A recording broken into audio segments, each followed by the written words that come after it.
Hello students, welcome to Shiny Max. 9ஆம் வகுப்பு பயிற்சி 1.5ல் 10வது கணக்கு பார்க்கலாம். இங்கே நம்மளுக்கு அனைத்து கணம் அப்புறம் ஏ பி கொடுத்துக்கிட்டு கண நிரப்பிக்கான விதிகளை சரிபார்க்க, அதாவது கண நிரப்பிக்கான விதியை நம்ம சரி பார்க்கணும்னா ஃபர்ஸ்ட் அந்த விதியை எழுதிக்கணும். சரிங்களா? முதல் விதியை எழுதிக்கலாம். என்னன்னா ஏ சேர்ப்பு B whole dash is equal to A dash. இங்கே நீங்கள் சேர்ப்பு போட்டிங்கன்னா இங்கே வெட்டு போடணும், வெட்டு பி டேஸ். சரிங்களா? இனிமேல் செகண்ட் விதி எழுதிக்கலாம். அது ரொம்பவே ஈஸி. ஃபர்ஸ்ட் ஒன்று எழுதிட்டீங்கன்னா செகண்ட் ஒன்று எழுத ஈஸி. அதாவது இங்கே சேர்ப்பு போட்டிங்கன்னா வெட்டுன்னு எழுதணும், இங்கே வெட்டு போட்டிங்கன்னா சேர்ப்புன்னு எழுதணும். சரிங்களா? எழுதிக்கலாமா? ஏ இங்கே சேர்ப்பு போட்டிருக்கனால வெட்டு, வெட்டு B whole dash is equal to A dash. இங்கே வெட்டு போட்டிருக்கனால சேர்ப்பு பி டேஸ். சரிங்களா? ஓகே, இப்போ ஃபர்ஸ்ட் ஒன் சரி பார்க்கலாம். அதுக்காக அதை அப்படியே எடுத்து எழுதிக்கிட்டேன். எப்போ மாதிரி இடது பக்கத்தை முதல்ல சால்வ் பண்ணலாம். சரிங்களா? அதுக்காக இடது பக்கம் இஸ் ஈக்குவல் டு ஏ சேர்ப்பு பி ஹோல் டேஸ். ஓகே, இனிமேல் பிராக்கெட்டுக்குள்ளே இருக்கிறத தான் நீங்கள் ஃபர்ஸ்ட் சால்வ் பண்ணணும். அதுக்காக ஏ சேர்ப்பு பி இஸ் ஈக்குவல் டு நம்மளுக்கு கொஸ்டினில் ஏ என்ன கொடுத்துருந்தாங்களோ அதை அப்படியே எடுத்து எழுதிருங்க. நடுவில் சேர்ப்பு, அப்புறம் பி என்ன கொடுத்துருந்தாங்களோ அதையும் அப்படியே எடுத்து எழுதிருங்க. ஓகேங்களா? இப்போ சேர்ப்புனா ரெண்டையும் சேர்த்து எழுதணும், ஆனால் ஒரே நம்பரை திரும்ப திரும்ப எழுதிட்டு இருக்கக்கூடாது. அதுக்காக ஃபர்ஸ்ட்ல இருக்கக்கூடிய எல்லாத்தையும் அப்படியே எழுதிருங்க. 7, 8, 11, 12. இனி என்ன பண்ணணும்னா செக் பண்ணிட்டு எழுதணும். 4 எழுதியிருக்கோமா? இல்லை, எழுதாததுனால எழுதிக்கணும். 8 எழுதியிருக்கோம், அதனால எழுதக்கூடாது. 12 எழுதியிருக்கோம், அதனால எழுதக்கூடாது. 15 எழுதலை, அப்போ எழுதிக்கலாம். சரிங்களா? இனிமேல் நம்ம சேர்த்து கண்டுபிடிக்கலாம். ஏ சேர்ப்பு பி ஹோல் டேஸ். இந்த மாதிரி ஹோல் டேஸ் அப்படி வந்தாலே அனைத்து கணத்துல இருந்து கழிக்கணும். ஞாபகம் வச்சுக்கோங்க, ஹோல் டேஸ் அப்படி வந்தாலே அனைத்து கணத்துல இருந்து கழிக்கணும். இப்போ இந்த டேஸ் அப்படியே மறைச்சிருங்க. மறைச்ச பாக்கி என்னது இருக்கு? ஏ சேர்ப்பு பி அப்படியே எழுதிருங்க. ஏ சேர்ப்பு பி. புரியுதுல உங்களுக்கு? ஓகே, இப்போ அனைத்து கணம் என்ன கொடுத்துருந்தாங்களோ அதை அப்படியே எடுத்து எழுதிருங்க. நடுவில் மைனஸ். இனி ஏ சேர்ப்பு பி என்ன கண்டுபிடிச்சோம் அதை அப்படியே எடுத்து எழுதிருங்க. சரிங்களா? ஓகே, இப்போ நம்ம மைனஸ்னாலே கேன்சல் பண்ணணும். சேமாக இருக்கக்கூடியதை கேன்சல் பண்ணிடுங்க. ஃபர்ஸ்ட் 7 இங்கே இருக்கு, அங்கே இருக்கு. அப்புறம் 8 இங்கே இருக்கு, அங்கே இருக்கு. அப்புறம் 11 இங்கே இருக்கு, அங்கே இருக்கு. 12 இங்கே இருக்கு, அங்கே இருக்கு. அப்புறம் பாருங்க 4 இங்கே இருக்கு, அங்கே இருக்கு. அடுத்த 15 இங்கே இருக்கு, அங்கே இருக்கு. சரிங்களா? இப்போ பாக்கி ஃபர்ஸ்ட் ஒன்ல என்னது இருக்கோ அதுதான் எழுதிருங்க. 10, அடுத்த 16. புரியுதுல உங்களுக்கு? அதாவது மைனஸ்னா ரெண்டுலேயே சேமாக இருக்கக்கூடியதை கேன்சல் பண்ணணும். கேன்சல் பண்ணிக்கிட்டு பாக்கி ஃபர்ஸ்ட் ஒன்ல என்னது இருக்கோ அதை அப்படியே எடுத்து எழுதிடணும். இங்கே 10 இருக்கு, அப்புறம் 16. இதை சமன்பாடு 1 அப்படின்னு வச்சுக்கலாம். இனி வலது பக்கத்தை சால்வ் பண்ணணும். ஏ டேஸ் வெட்டு பி டேஸ், அதை தான் எடுத்து எழுதியிருக்கேன். வலது பக்கம் is equal to A days வெட்டு பி டேஸ். ஓகே, இப்போ ஏ டேஸுக்கு தனியாக சால்வ் பண்ணணும், பி டேஸுக்கு தனியாக சால்வ் பண்ணணும். அதுக்கப்புறம் ரெண்டும் சேர்த்து நம்ம சால்வ் பண்ணிடலாம். ஓகே, ஃபர்ஸ்ட் ஏ டேஸ் கண்டுபிடிக்கலாம். டேஸ்னால என்ன சொல்லி தந்திருக்கேன்? அனைத்து கணத்துல இருந்து கழிக்கணும். இப்போ இந்த டேஸை மறைச்சிருங்க. பாக்கி என்னது இருக்கு? ஏ. புரியுதுல உங்களுக்கு? இப்போ அனைத்து கணம் என்ன கொடுத்துருந்தாங்களோ அதை எழுதிருங்க. நடுவில் மைனஸ். ஏ என்ன கொடுத்துருந்தாங்களோ அதை எழுதிருங்க. மைனஸ்னால கேன்சல் பண்ணணும். சேமாக இருக்கக்கூடியது 7 இங்கே இருக்கு, அங்கே இருக்கு. 8 இங்கே இருக்கு, அங்கே இருக்கு. 11 இங்கே இருக்கு, அங்கே இருக்கு. 12 இங்கே இருக்கு, அங்கே இருக்கு. இப்போ பாக்கி ஃபர்ஸ்ட்ல என்னது இருக்கு? 4 இருக்கு, அடுத்த 10 இருக்கு, 15 இருக்கு, 16 இருக்கு. சரிங்களா? இனி இதே மாதிரி பி டேஸ் கண்டுபிடிக்கலாம். அதுக்கு அனைத்து கணத்துல இருந்து எதை கழிக்கணும்? பியை கழிக்கணும். ஓகே, அனைத்து கணத்தை எழுதிருங்க. நடுவில் மைனஸ். பியையும் அப்படியே எழுதிருங்க. கேன்சல் பண்ணிடலாம். 4 இங்கே இருக்கு, அங்கே இருக்கு. 8 இங்கே இருக்கு, அங்கே இருக்கு. 12 இங்கே இருக்கு, அங்கே இருக்கு. 15 இங்கே இருக்கு, அங்கே இருக்கு. இப்போ பாக்கி ஃபர்ஸ்ட் ஒன்ல என்னது இருக்கு? 7 இருக்கு, 10 இருக்கு, 11 இருக்கு, 16 இருக்கு. சரிங்களா? இனி மொத்தமா சேர்த்து கண்டுபிடிச்சிடலாம். அப்ப ஏ டேஸ் வெட்டு பி டேஸ். ஏ டேஸ் கண்டுபிடிச்சோம் பாத்தீங்களா? அதை அப்படியே எடுத்து எழுதிருங்க. நடுவுல வெட்டு. இனி பி டேஸ் என்ன கண்டுபிடிச்சோமோ அதே எழுதிருங்க. ஓகே, வெட்டுனா என்னது? ரெண்டுலேயும் சேமா இருக்கக்கூடியதா மட்டும் தான் நீங்க எழுதணும். பாருங்க என்னெல்லாம் சேமா இருக்கு? இங்கேயும் 10 இருக்கு, அங்கேயும் 10 இருக்கு. எழுதிருங்க. இனி இங்கே 16 இருக்கு, அங்கேயும் 16 இருக்கு. புரியுதுல?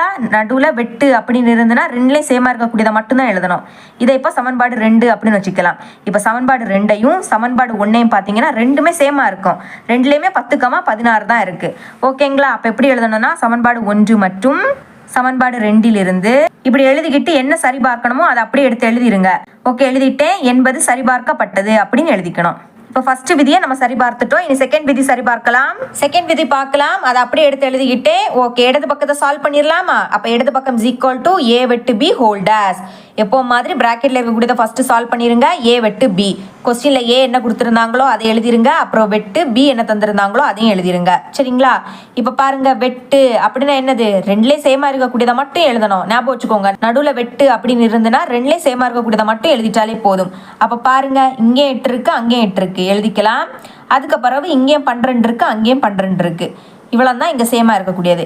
இனிமேல் மொத்தமாக சேர்த்து கண்டுபிடிச்சிடலாம். ஏ வெட்டு பி ஹோல் டேஸ். இந்த மாதிரி ஹோல் டேஸ் வந்தாலே என்ன சொல்லி தந்திருக்கேன், அனைத்து கணத்தில் இருந்து ஏ வெட்டு பி இதை மைனஸ் பண்ணணும். சரிங்களா? இந்த டேஸை வேணால் மறைச்சிக்கோங்க, பாக்கி என்னது இருக்கோ அதை அப்படியே எடுத்து எழுதிருங்க. ஓகே, கொஸ்டினில் அனைத்து கணம் என்ன கொடுத்துருந்தாங்களோ அதையும், அடுத்த நடுவில் மைனஸ் ஏ வெட்டு பி இப்போ கண்டுபிடிச்சோம் பார்த்தீங்களா, அதையும் எடுத்து எழுதிருங்க. மைனஸ் தான் கேன்சல் பண்ணணும். இங்கே 8 இருக்குது, அதே மாதிரி இங்கே 8 இருக்குது, கேன்சல் பண்ணிடுங்க. இங்கேயும் 12 இருக்குது, இங்கேயும் 12 இருக்குது. இவ்வளோ தான் சேமாக இருக்கக்கூடியது. இப்போ பேலன்ஸ் ஃபஸ்ட்டில் என்னது இருக்கோ அதை மட்டும் எடுத்து எழுதிட்டாலே போதும். 4, 7, 10, 11, 15, 16. சரிங்களா? இப்போ இதை சமன்பாடு 1 அப்படின்னு எடுத்துக்கலாம். இனி வலது பக்கத்தை சால்வ் பண்ணலாம். சரிங்களா? ஃபர்ஸ்ட் எழுதிக்கலாம். வலது பக்கம் is equal to A days சேர்ப்பு B days. Okay, first A days கண்டுபிடிக்கணும். அதுக்கு அனைத்து கணத்தில் இருந்து ஏயை கழிக்கணும். இந்த டேஸ் அப்படியே மறைச்சிடுங்க, அப்போ உங்களுக்கு ஈஸியாக இருக்கும். அனைத்து கணம் என்னவோ எழுதிருங்க. அப்புறம் மைனஸ் ஏ என்ன கொடுத்துருந்தாங்களோ அதையும் எடுத்து எழுதிருங்க. சரிங்களா? இப்போ நம்ம கேன்சல் பண்ணணும். கேன்சல் பண்ணிடலாம். பாருங்கள், 8 இங்கே இருக்குது, அங்கே இருக்குது. 11 இங்கே இருக்குது, அங்கே இருக்குது. அதே மாதிரி 7 இங்கே இருக்குது, அங்கே இருக்குது. 12 இங்கே இருக்குது, அங்கே இருக்குது. இப்போ பாக்கி ஃபஸ்ட்டில் என்னது இருக்கோ அதுதான் எழுதிக்கலாம். 4, 10, 15, 16. புரியுதுல உங்களுக்கு? ரெண்டுலேயே சேமாக இருக்கக்கூடியதை கேன்சல் பண்ணிக்கிட்டு பாக்கி ஃபஸ்ட்டில் என்னது இருக்கோ அதை மட்டும் எடுத்து எழுதிருங்க.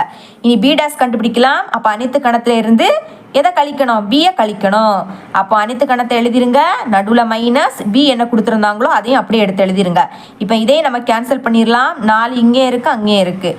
அப்புறம் 8 இங்கே இருக்குது, அங்கே இருக்குது. 12 இங்கே இருக்குது, அங்கே இருக்குது. 15 இங்கே இருக்குது, அங்கே இருக்குது. இப்போ பாக்கி ஃபஸ்ட்டில் என்னது இருக்கோ அதை எடுத்து எழுதிருங்க. என்னது இருக்குது, 7, 10, 11, 16. புரியுதுல உங்களுக்கு? இனி மொத்தமாக சேர்த்து கண்டுபிடிச்சிடலாம். சரிங்களா? ஏ டேஸ் சேர்ப்பு பி டேஸ். ஏ டேஸ் என்ன கண்டுபிடிச்சோமோ அதையும், அப்புறம் நடுவில் சேர்ப்பு, அடுத்த பி டேஸ் என்ன கண்டுபிடிச்சோமோ அதையும் எழுதிருங்க. சேர்ப்புனா என்னது, ரெண்டையும் சேர்த்து எழுதணும். ஆனால் ஒரே நம்பர் திரும்ப திரும்ப எழுதிட்டு இருக்கக்கூடாது. அதுக்காக ஃபர்ஸ்ட்டில் உள்ளதை அப்படியே எடுத்து எழுதிடணும். எழுதிக்கலாம். 4, 10, 15, 16. இனி எழுதும்போது செக் பண்ணிவிட்டு எழுதணும். 7 எழுதியிருக்கோமா, இல்லை, அப்போ எழுதிக்கோங்க. 10 நம்ம எழுதியிருக்கோம், அதனால் எழுதக்கூடாது. அடுத்த 11 எழுதலை, அதனால் எழுதிக்கலாம். அடுத்த 16 எழுதியிருக்கோம், அதனால் எழுதக்கூடாது. சரிங்களா? இப்போ இதான் சமன்பாடு 2 அப்படின்னு வச்சுக்கலாம். இப்போ சமன்பாடு 2ஐயும் சமன்பாடு 1ஐயும் பார்த்தீங்கன்னா ரெண்டுமே சேமாக இருக்கும். ஆனால் இடம் தான் மாறி மாறி இருக்கும். அது பிரச்சனை கிடையாது. அப்போ எப்படி எழுதிக்கலாம், சமன்பாடு 1 மற்றும் சமன்பாடு 2லிருந்து விதியை எழுதிருங்க என்பது சரிபார்க்கப்பட்டது. ஓகே, இவ்வளோ தான் அந்த சம். 11வது கணக்கு பார்க்கலாம். வெண்படங்களை பயன்படுத்தி ஏ வெட்டு B whole dash is equal to A days சேர்ப்பு பி டேஸ் என்பதை சரிபார்க்க. அதாவது நம்மளுக்கு இங்கே ஒரு சமன்பாடு கொடுத்துருக்காங்க. இதை வெண்படத்தை பயன்படுத்தி நம்ம சரிபார்க்கணும். சரிங்களா? எப்போ மாதிரி ஃபஸ்ட்டு இடது பக்கத்துக்கு தனியாக வெண்படம் வரையலாம். அதான் எழுதியிருக்கேன். இடது பக்கம் இஸ் ஈக்குவல் டு ஏ வெட்டு பி ஹோல் டேஸ். ஓகே, ப்ராக்கெட்டுக்குள்ளே இருக்கிறதுக்கு தான் நீங்கள் ஃபஸ்ட்டு வரையணும். சரிங்களா? அப்போ பாருங்கள், எழுதிக்கிறேன். ஏ வெட்டு பி, அதுக்கப்புறம் மொத்தமாக சேர்த்து ஏ வெட்டு பி ஹோல் டேஸ். ஓகே, வெண்படம் வரையணும்னா இந்த மாதிரி ஒரு பாக்ஸுக்குள்ள 2 வட்டம், அந்த 2 வட்டமும் இந்த மாதிரி வெட்டுற மாதிரி. சரிங்களா? இப்போ என்ன பண்ணணும்னா அனைத்து கணம், இந்த ஓரத்தில் அனைத்து கணத்தை எழுதிருங்க. நெக்ஸ்ட் இந்த வட்டத்துக்கு ஏன்னு நேம் கொடுங்க, இந்த வட்டத்துக்கு பின்னு நேம் கொடுங்க. அதே மாதிரி அனைத்து கணம், இது ஏ இது பி, இந்த மாதிரி எல்லாத்துக்கும் எழுதிருங்க. நானும் அதை தான் எல்லாத்துக்கும் எழுதியிருக்கேன். சரிங்களா? ஓகே, இப்போ நம்ம ஏ வெட்டு பி ஷேட் பண்ணலாமா? இது ஏ வட்டம், இது பி வட்டம். நடுவில் வெட்டுனா என்னன்னா ரெண்டுக்குமே பொதுவானது. இப்போ பாருங்க, இந்த 2 வட்டத்துக்கும் பொதுவான பகுதினா இதுதான். சரிங்களா? வெட்டுனா இந்த 2 வட்டமும் வெட்டி கொள்ளக்கூடிய இந்த பகுதி. சரிங்களா? பொதுவான பகுதியுமே இதுதான். அப்போ இதை நம்ம ஷேட் பண்ணிடலாம். ஓகேங்களா? ஷேட் பண்ணும்போது ஸ்கேலையும் பென்சிலையும் யூஸ் பண்ணுங்க. முக்கியமாக பென்சிலை யூஸ் பண்ணுங்க. அப்போ தான் ஏதாவது மிஸ்டேக் வந்துன்னா நம்மளால் அழிச்சுக்கிட்டு வரைய முடியும். சரிங்களா? இந்த மாதிரி. ஓகே, இதுக்கு பிறகு ஏ வெட்டு பி ஹோல்டர்ஸ். இந்த மாதிரி ஹோல்டர்ஸ் வந்தாலே நம்ம என்ன ஷேட் பண்ணமோ அதை தள்ளி பாக்கி எல்லாத்தையும் ஷேட் பண்ணணும். இப்போ பாருங்க, ஏ வெட்டு பி பிராக்கெட்டுக்குள்ளே என்னது இருக்கு, ஏ வெட்டு பி, அதுக்கு இந்த பொதுவான பகுதியை ஷேட் பண்ணோம். இப்போ அதுக்கு ஹோல்டர்ஸ் அப்படின்னா இந்த பொதுவான பகுதியை தள்ளி பாக்கி எல்லாத்தையும் ஷேட் பண்ணணும். ஞாபகம் வச்சுக்கோங்க, இதை தள்ளி பாக்கி எல்லாத்தையும் ஷேட் பண்ண போகிறோம். ஷேட் பண்ணிக்கலாம். எதை ஷேட் பண்ணக்கூடாதோ அதை ஞாபகம் வச்சுக்கிட்டு ஷேட் பண்ணுங்க. சரிங்களா?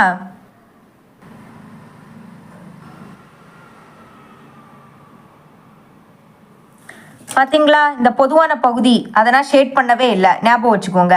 சரிங்களா, இப்போ நம்ம இடது பக்கத்துக்கு வெண்படம் வரைஞ்சிட்டோம். இப்போ இதான் சமன்பாடு 1 அப்படின்னு எடுத்துக்கலாம்.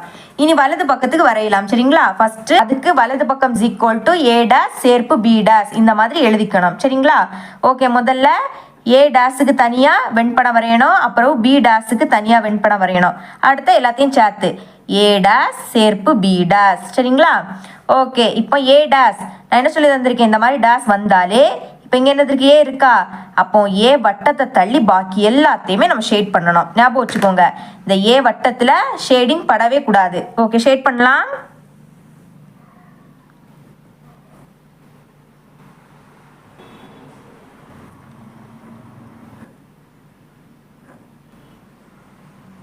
ஓகே, ஷேட் பண்ணிட்டேன். பாருங்க, ஏ வட்டத்தில் ஷேடிங் படவே கூடாது, ஞாபகம் வச்சுக்கோங்க. அதே மாதிரி தான் பி டேஸ்னா பி வட்டத்தில் ஷேட் பண்ணக்கூடாது, பாக்கி எல்லாத்தையும் ஷேட் பண்ணணும்.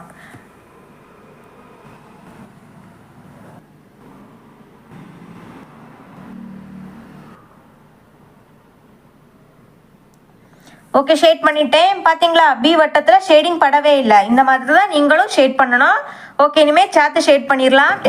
a டேஸ் சேர்ப்பு b டேஸ், நடுவில் சேர்ப்பு இருக்கு. நம்ம 2 வெண்படம் வரைஞ்சிருக்கோம் பார்த்தீங்களா, இது ரெண்டையும் சேர்த்து ஒரு வெண்படமாக வரைய போகிறோம். ஓகேங்களா, இப்போ பாருங்க, நம்ம ரெண்டுலேயுமே பொதுவாக எங்கெல்லாம் ஷேட் பண்ணியிருக்கோம் பாருங்க, இந்த 2 வட்டத்துக்கு வெளியே ரெண்டுலேயுமே ஷேட் பண்ணியிருக்கோம். அப்போ நம்ம வெளியே ஷேட் பண்ணணும். அப்புறம் பாருங்க, இங்கே b வட்டத்தில் a வட்டத்தில் படாமல் b வட்டத்தில் மட்டும் ஷேட் பண்ணியிருக்கோம். அப்போது இங்கே நம்ம ஷேட் பண்ணணும். சரி, a வட்டத்துக்கு போகாமல் b வட்டத்தில் ஷேட் பண்ணியிருக்கோம். அடுத்து பாருங்க, இங்கே வந்து என்னென்னா a வட்டத்தில் ஷேட் பண்ணியிருக்கோம், ஆனால் b வட்டத்துக்குள்ளே படக்கூடாது. அப்போ இந்த பகுதி சரிங்களா, வெளியே ஷேட் பண்ணணும், இங்கேயும் ஷேட் பண்ணணும், இங்கேயும் ஷேட் பண்ணணும். ரெண்டுலேயும் எதில் ஷேட் பண்ணலை, பொதுவான பகுதியில் ஷேட் பண்ணலை. பார்த்தீங்களா, அப்போ அந்த பொதுவான பகுதியில் மட்டும் நீங்கள் ஷேட் பண்ணவே கூடாது. ஞாபகம் வச்சுக்கோங்க, நடுவில் சேர்ப்பு அப்படின்னா இந்த ரெண்டுலேயுமே நீங்கள் எங்கே ஷேட் பண்ணியிருக்குதுங்களோ அதை அப்படியே மொத்தமாக ஷேட் பண்ணிடணும். சரிங்களா, ரெண்டுலேயே நம்ம பொதுவான பகுதியை ஷேட் பண்ணலை, அப்போ அதை மட்டும் ஷேட் பண்ணாமல் மற்ற எல்லாத்தையும் நீங்கள் ஷேட் பண்ண போகிறீங்க. ஷேட் பண்ணிடலாம்.